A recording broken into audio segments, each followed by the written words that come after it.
His eyes were widened. A look of horror spread across his face. He was scared to know what the answer to his question might be, but he needed to hear it from you. Ending what?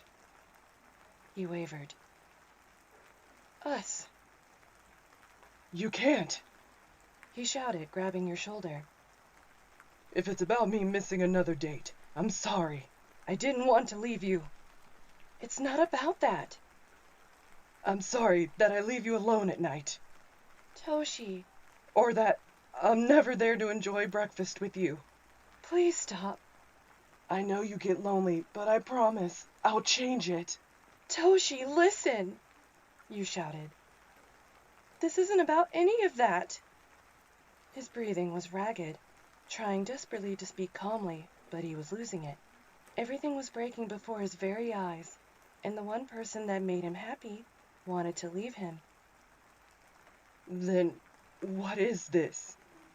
He asked. You sighed, trying to think of the words.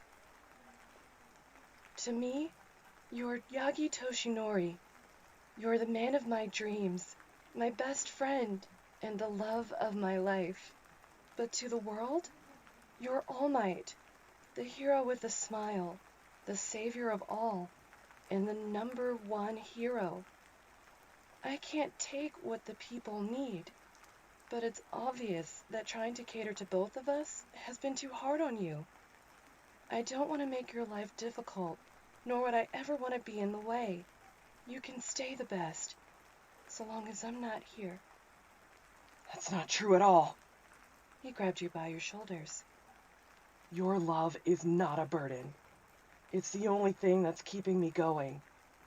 I know you feel bad about leaving me all the time, but a villain was tearing about the city right before our eyes, and you hesitated. Because of me. That's because It doesn't matter. All Might can't afford to hesitate, and I won't let you. Please let me go. I'm going home, and then I'm never gonna see you again. You looked away from his gaze, unable to take the pain in his eyes any longer. This was for the best. It would hurt now, but he would learn to accept it. No, He mumbled. What? You spoke, taken off guard. I said no. He suddenly pulled you into his large torso, lifting you off the ground as his arms wrapped tightly around you, squeezing you hard into his chest. Let me go! You struggled. There's no way I can do that with you threatening to leave like this. We can talk this out. There's nothing to talk about. I made up my mind, now let go. I can't. If I never see you again, it'll destroy me. He released one arm from your body, still perfectly holding you up with the other. Grabbing your chin, he forced your head up, looking into his gaze. I love you too much. I'm not willing to give you up. He pulled your face toward him, enveloping your lips with a kiss, massaging them sweetly and tenderly, with a passion that felt like it had escaped your relationship some time ago, coming back with full force. For a moment you wavered. Feeling a kiss like this was few and far between. He rarely had any time to be intimate, and the closest thing to physical affection would be a quick peck on the lips before you were seeing him off for the day. You found it to be cute, but of course you both wanted more. Feeling him pour every bit of emotion into kissing you made you have second thoughts. But you knew, no matter what he did in this moment, things would remain the same, and you didn't want to be in his way. You pushed against him, his strength on full display, when his arm only pulled you closer, refusing to give you even an inch of space. You quickly turned your head the opposite direction before he could think to stop you, giving your lips a break and your lungs some air. Toshi, wait, stop! The moment was short-lived as he quickly pulled you back into him, taking your lips again, using the hand that once had a hold of your chin to now hold the back of your head, essentially locking you in place. I knew he was strong, but he's never used this much strength on me before. How am I supposed to stop the #1 hero? You gave one more attempt to push him off, to no avail, but then suddenly his wristwatch sounded. He separated from you suddenly, surprised from the noise, and you took the opportunity to push yourself out of his arms and back onto the ground. You stood, desperately catching your breath as he side-eyed his watch, and from the look on his face, you could tell that he was being summoned. "You should go," he breathed. You took off your painful heels that you stood in all day, carrying them in your hand. You didn't care that it was pouring rain.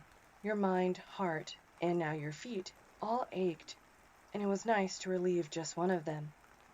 As you turned to walk away, you suddenly felt a large hand around your wrist. "I will see you again.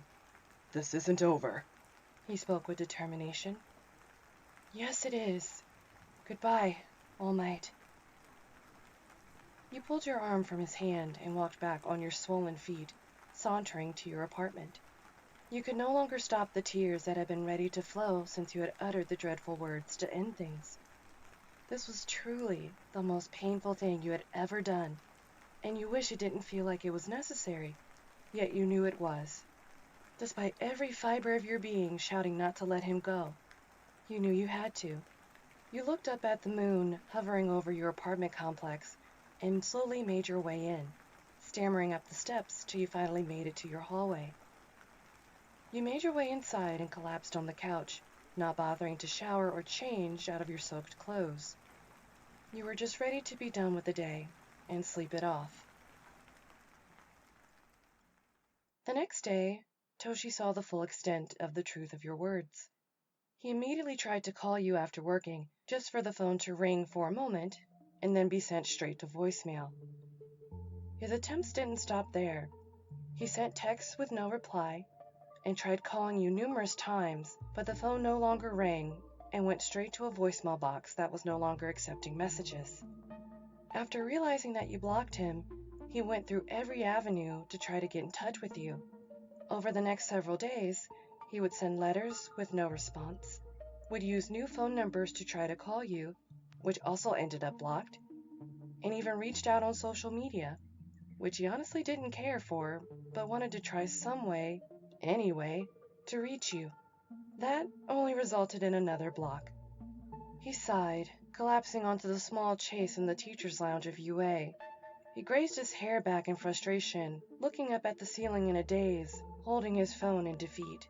It was almost too much for him to go this long without seeing you. It was driving him crazy.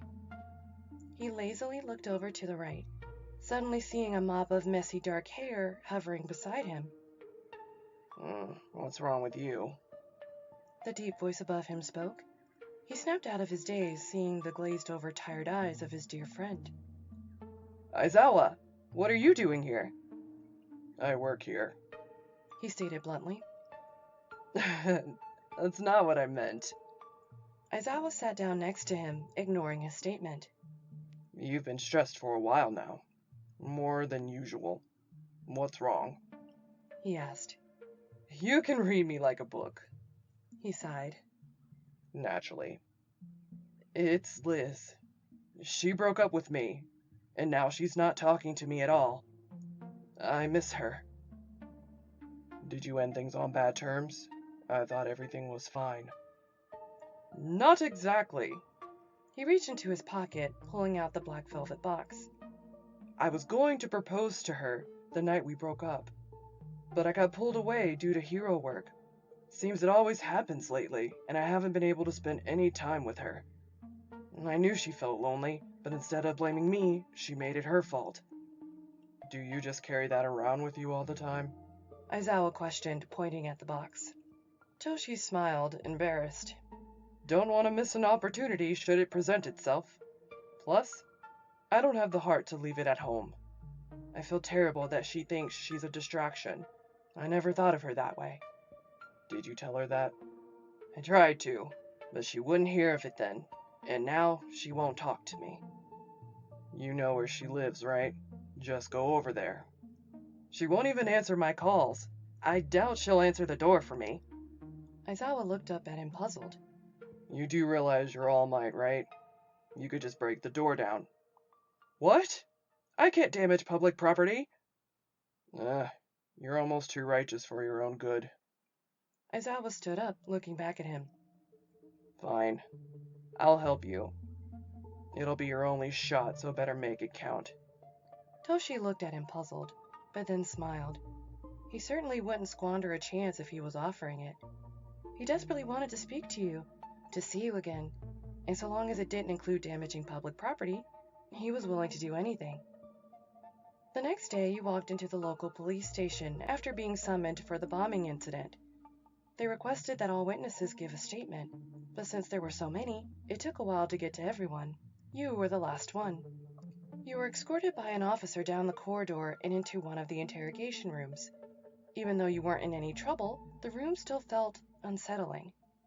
Please have a seat. We'll begin the verbal statement shortly. Could I get you anything? Some water? The officer offered. Sure. Some water would be great. She smiled. I'll send it in with the interviewer. They'll be ready in just a moment for you. She shut the door behind her, and you took a seat. There wasn't a whole lot to look at, so you sat there twiddling your thumbs before you thought to pull out your phone. You scrolled through social media before getting bored and absent-mindedly looking through old text between you and Toshi. You couldn't help how much you missed him, but you were still firm on your decision. Even so, the little things he often didn't go unnoticed. You missed the good morning text he would always send you, the takeout he would always bring to your house when it was too late to cook, and then the two of you would sit and talk about your day. If you were lucky, you would have enough time to even watch a bad movie together before cuddling to sleep, both knowing that at any minute he could be called in. The quality time spent together was short, but it was precious. But you were sure his life was a little bit easier now that he didn't have to worry about catering to you, right? Hello, miss. I'm here to collect your statement. You looked up, your eyes widening as your breath hitched.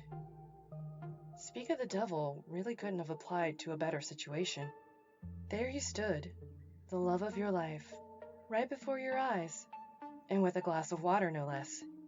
He smiled at your baffled expression and sat down, setting some papers and the water in front of you. He looked at you, a newfound determination glowing in his eyes. Well, shall we begin?